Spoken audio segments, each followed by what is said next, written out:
Hey fellow nerds and miniature enthusiasts, Stefan the All-In Nerd here, and in this video I'm gonna show you how to take a boring letter tray and turn it into an awesome travel case for your miniatures. Let's go!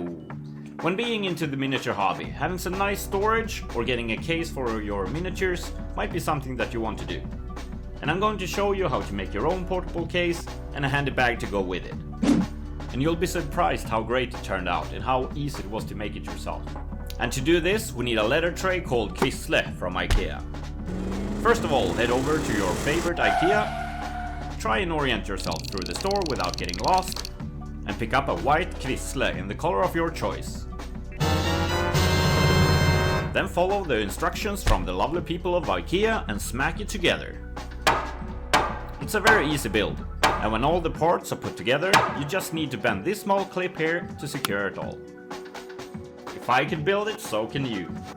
And if storage was all you needed, well, then that's it. Perfect fit for your miniatures. But wait, we won't settle with just this, right? Hell no, let's step it up a notch. If you're going to use this as a travel case, you need a way to secure your miniatures.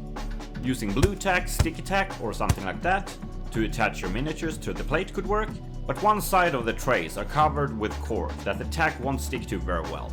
And the cork is quite tricky to remove. So why don't just flip it to get a nice clean side where the tack sticks a lot better. And even better, since the trays are made of steel, I would recommend to use magnets to secure your models. And there's a few ways to attach magnets to the base of your models, so check this out. Look, properly secured. And I really don't think the Kvissle has been made for being carried around, so I'm going to reinforce it with some rivets so it doesn't start to fall apart when being filled with my precious minis. My precious. Yeah? I'm drilling holes in the corners and popping in the rivets. 8 holes and 8 rivets. Some small bolts with nuts would have worked as well. There we go, really sturdy. Let's continue with the handle in the top so it's easy to carry it around. I don't want anything sticking up that much from the top of it, so I'll attach a leather strap. Don't worry, it's fake. But you could choose any handle you think would work. I'm using a punch plier to punch holes in both ends of the leather strap, where I'm putting the rivets. Drill holes in the top to match the holes in the handle. I also made some square washers of leather. That will ease some of the strain on the handle when I'm carrying it around. And of course, if you don't want to use rivets here either, bolts and nuts will work just fine. But the trays are sliding out. Yeah, we really need to do something about that. Using a safety strap over the front should keep them secured. I'm gonna use rivets to attach to this one as well. I'm drilling a hole in the bottom of the box and punching a hole in the strap where I want to secure it. Doing the same in the top with the buckle. Both here and with the handle, I'm using longer rivets. I'm using these furniture pads to keep the rivets in the bottom from scratching the surfaces it stands on. The pads that came with the tray was way too thin. There we go, nice and secured. If you don't want to go through the hassle of drilling and using rivets, I guess you can use some elastic band around it or glue on some Velcro. If you want to add even more stability, you can flip your trays to get this side facing in and glue on 2 magnets. Try to slide out now, you sneaky tray. Hey guys, hope you liked this tutorial, and if you want to see me cover more stuff like this, feel free to leave a comment in the section below. And as always, don't forget to like and subscribe! Okay, now we have a fully functional travel case. But why stop here? What about a bag to make it easier to carry around and to protect your minis on a day with rough weather? Or avoiding showing the world that you're a grown-ass man playing with plastic toys? Maybe something that will make it easier to carry around rulebooks and dices as well.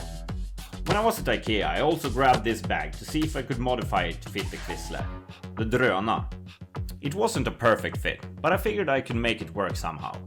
It was already a good fit on 3 of the 4 sides, so I just had to modify the one. I decided that I wanted to make the empty space about half as big, so it still would fit some rulebooks and the rest of the gear. I just used a scissor to cut it. Before trying to make it into one piece again, I needed to glue all the loose fabric and cardboard together. The hot glue gun is one of my favorite tools for sure. I wanted to rivet it together, but before that I fixed it solid with the glue gun. Some gluing, drilling and riveting later, I once again had a box. I put 3 rivets on each side and 1 in the bottom. Now look, now it's a perfect fit for the books and stuff. Since I wanted to be able to carry it around on my shoulder, I attached a 120cm strap with 2 rivets on each side. Worked like a charm. Now if you want, you can also make a lid to save your miniatures on a rainy day. But after some trial and error, I decided not to. And while we're at it, why don't we make the look of it a bit more appealing? First I hid the cardboard seams with some black, and then we'll go into the fun stuff. I really enjoy playing Warhammer 40,000, so I'll let the box represent my favorite armies. It's not the best paint job I've done, but it's probably not the worst. And for this box it's good enough. And here it is in all its glory.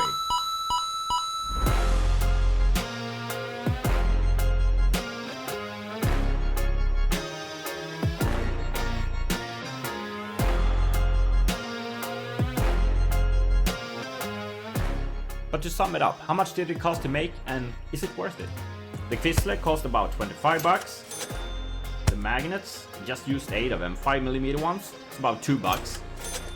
The safety strap was 3 bucks. The handle and some other leather parts, about 10 bucks. The dröner bag, 8 bucks. The shoulder strap, about 5 bucks. And the paint job is just cosmetic and I had all the stuff at home and it didn't cost me anything. But making YouTube content to help your fellow nerds? Priceless! So a total of about 53 bucks. I would absolutely say it's worth it if you like having your own homemade stuff. It's unique for you. You can customize it how you want. And I really liked how the bag turned out. It's very sturdy as well. So yeah. That's the video guys. Hope you liked it. Until next time.